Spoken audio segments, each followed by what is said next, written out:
Jean-Pierre, ça va si mal que ça, CCAS de La Rochelle? Je crois que surtout les agents sont pas écoutés. Là, sur ce conflit, ce qui est le plus désolant, c'est que les agents, ils demandent quoi? Ils leur demandent d'avoir, au lieu d'avoir 0,77, d'avoir 0,90 par heure. Il faut savoir, c'est des agents qui font toutes les nuits, dimanche, week-end, les jours fériés. Et quand ils commencent une carrière, ils sont tout juste au SMIC. C'est-à-dire qu'ils demandent, ils n'ont rien de plus. Ils demandent quoi? 0,90 de l'heure en plus. Voilà, c'est ce qu'ils demandent. On a réussi à avoir le maire qui est tout à fait d'accord avec nous. Le conseil d'administration, ils attendent, il faut qu'ils statuent, etc., etc. Puis on s'aperçoit que pour des choses, c'est très facile à obtenir. Entre autres, que ce soit le fils d'un élu qui puisse être embauché à la mairie de La Rochelle ou au CCAS. Mais là, pour une revendication salariale tout à fait justifiée, c'est très compliqué. C'est le CCAS dans toute sa splendeur. Vous êtes en grève depuis 9 jours? Oui, tout à fait. Les collègues sont en grève depuis 9 jours. C'est dur financièrement, mais ils tiennent le coup. Il y a une bonne ambiance. C'est une petite équipe. Mais bon, je pense qu'aujourd'hui, j'ose espérer, on va monter au conseil d'administration, leur exposer une fois de plus les doléances et je pense qu'on aura gain de cause à l'arrivée.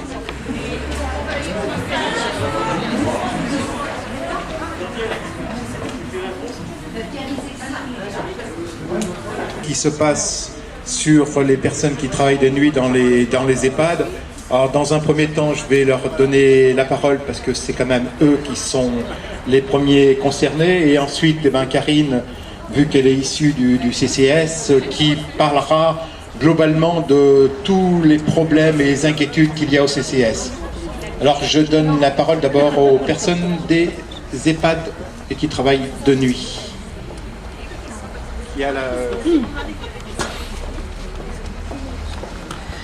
Bonjour, Sabrina, je suis aide-soignante de nuit au Champ de Mars dans un établissement d'hébergement pour personnes âgées dépendantes géré par le CCAS. Je suis ici avec mes collègues des 2 autres établissements, Massieu et Les Minimes, également gérés par le CCAS. Nous sommes en grève depuis 9 jours car nos revendications sont complètement niées depuis 2007. Ras-le-bol, nous voulons être entendus et reconnus. Sur un an, par 3 fois, en décembre 2009, août et octobre 2010, des personnes étrangères à nos services sont entrées par effraction. Elles cherchaient de l'argent ou des médicaments. Nous, personnel présent lors des faits, ce fut un réel traumatisme psychologique. C'est la goutte de trop. Une de nos premières revendications, le doublement de nuit. Trouvez-vous normal d'être seul pendant 10 heures pour prendre en charge 64 résidents au minimum et 48 à Massieu? Contrairement à ce que veulent faire croire certains, nous ne dormons pas la nuit. Être soignant de nuit, c'est quoi? C'est commencer par vérifier la mise en sécurité de nos établissements. C'est aider nos résidents dans les gestes de leur vie quotidienne et maintenir leur autonomie. Distribution de leurs médicaments, aide pour se coucher, soins d'hygiène, c'est aussi surveiller les perfusions, répondre plus rapidement possible quand ils nous sonnent, etc. C'est savoir prendre le temps de les écouter, nous parler d'eux, exprimer leurs soucis quotidiens, leurs douleurs. C'est leur apporter notre soutien psychologique face à leurs angoisses nocturnes. C'est aussi réagir et agir rapidement face aux urgences vitales, malaise cardiaque, problèmes respiratoires, chute entraînant souvent des fractures du col du fémur, crise suicidaire, alarme incendie, intrusion de personnes mal intentionnées. C'est encore être disponible pour nos résidents, déments, dépressifs, schizophrènes, etc., qui font appel à notre vigilance de chaque instant.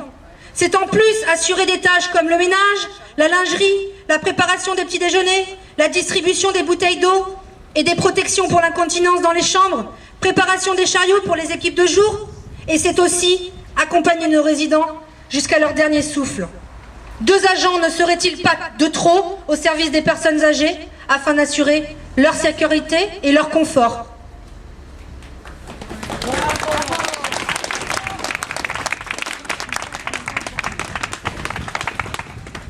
Savez-vous que nous n'avons que 17 centimes de l'heure, soit 1,70 € par nuit? Notre deuxième revendication, c'est l'application des textes tels qu'ils nous autorisent à bénéficier d'une majoration de 90 centimes de l'heure. Allons-nous mettre en péril le budget du CCAS, sachant que nous ne sommes que 8 agents concernés? Savez-vous qu'en 2007, pour avoir osé réclamer ce droit, nous nous sommes vus retirer les 6 jours et demi de RTT? Est-ce ainsi que le CCAS reconnaît la pénibilité de notre travail? Et pourtant, pour nos collègues de l'hôpital, le travail de nuit trouve sa reconnaissance dans un régime de 32h30 par semaine. Certes, nous ne sommes pas dans la fonction publique hospitalière, mais les décrets permettent de reconnaître la pénibilité du travail de nuit en diminuant le temps de travail des agents concernés. Ne savent-ils pas que notre espérance de vie est réduite? Notre troisième revendication, qu'on nous redonne les RTT, ce serait une réelle reconnaissance. Comment récupérer nos heures de réunion, les jours fériés, prendre nos congés, se former, pouvoir bénéficier des autorisations spéciales d'absence, des enfants malades, des aînés proches, quand il n'y a pas de remplaçants en nombre suffisant?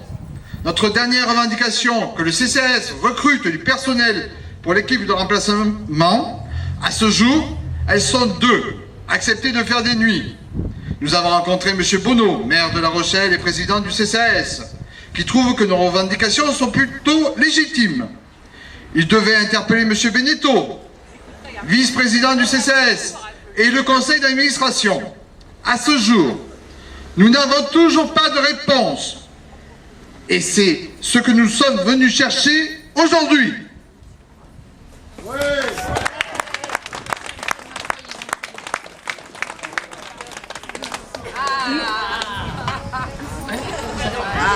Nous avons tenu à ce que nos collègues de nuit s'expriment les premiers, parce qu'ils sont le mieux à même d'expliquer leurs conditions de travail, de vie au travail. Il y a peu de choses à rajouter à ce qu'ils viennent de nous expliquer. Juste à souligner peut-être que lorsque nous rentrons le soir dans nos foyers, que nous retrouvons, nous, notre famille, eux, ils partent travailler, seuls avec une responsabilité énorme sur leurs épaules. Ils font partie de ces travailleurs qui savent ce que la notion de service public veut dire. Demandent-ils des choses si extraordinaires? Non, juste un peu de reconnaissance et la possibilité d'exercer leur métier dans de bonnes conditions afin d'adoucir la fin de vie de nos anciens. Ils ne demandent pas la lune qui pourtant éclaire chaque soir leur nuit de travail. C'est pourquoi, depuis plus de 3 ans, la CGT se bat à leur côté car conditions de travail, reconnaissance, service public ne sont pas de vains mots pour nous.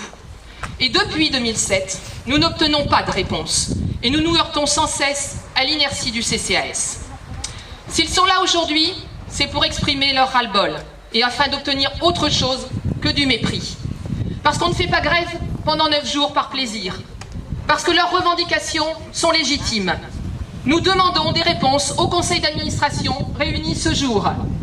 Nos collègues ne demandent qu'à reprendre le travail. Bien des questions auraient déjà dû être résolues et il est possible dès à présent de répondre favorablement à leurs revendications pour le CCAS.